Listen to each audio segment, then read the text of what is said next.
దక్షిణాది బ్యూటీ సమంత నటించిన honey Bunny web series ఈ నెల 7వ తేదీ నుంచి అమెజాన్ ప్రైమ్ వేదికగా ప్రసారమవుతుంది. మిక్స్డ్ టాక్ కు కొన్ని చోట్ల, హిట్ టాక్ కు మరికొన్ని చోట్ల వచ్చింది.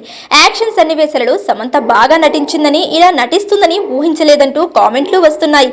రాజన్ డీకే దర్శకత్వం వహించిన ఈ వెబ్ సిరీస్ లో కథానాయకుడిగా వరుణ్ ధావన్ నటించాడు.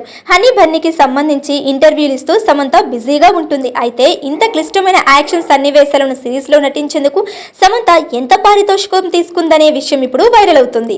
ఈ సిరీస్ లో నటించినందుకు సమంతకు 10 కోట్లు చెల్లించారు.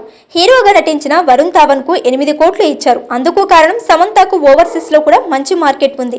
$1 మిలియన్ కలెక్షన్ ను సొంతంగా తీసుకురాగల సత్తా ఆమెకు ఉంది. ఓవర్సీస్ లో అంతమంది అభిమానులు ఉన్నారు. అందుకే అంత పారితోషికం చెల్లించారని వార్తలు వస్తున్నాయి. తన మాజీ భర్త నాగ చైతన్య పారితోషికం కూడా దాదాపుగా ఇంతే ఉంటుంది. అయితే ఈ సిరీస్ తో నాగ చైతన్య పారితోషికాన్ని మించి తీసుకుందని నెటిజన్లు కామెంట్ పెడుతున్నారు. దీని ద్వారా అతనిపై రివెంజ్ తీసుకుంటుందంటూ సమంత అభిమానులు శృతి మించి మరీ కామెంట్లు పెడుతున్నారు. ఈ పారితోషికంతో నాగ చైతన్యకు అంత తీసుకో అంటూ ఛాలెంజ్ విసిరింది అని మరికొందరు రాస్తున్నారు. హనీ బన్నీ యాక్షన్ సన్నివేశాలలో నటించే సమయంలో సమంతకు దెబ్బలు తగిలాయి. మయోసైటిస్ కూడా ఉండటంతో షూటింగ్ మధ్యలో అకస్మాత్తుగా పడిపోయేది. ఒక్కసారి ఆక్సిజన్ మాస్కులు పెట్టుకుని ఆక్సిజన్ సిలిండర్లు దగ్గరుంచుకుని మరీ సిరీస్ ను పూర్తి చేసింది.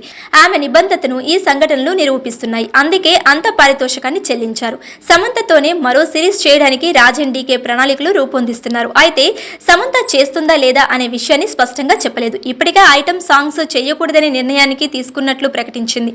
అలాగే వెబ్ సిరీస్ లో బోల్డ్ సన్నివేశాలలో కూడా నటించాల్సి వస్తుండటంతో వీటికి కూడా స్వస్తి పలికే యోచనలు సమంత ఉన్నట్లు ఆమె సన్నిహితులు చెబుతున్నారు.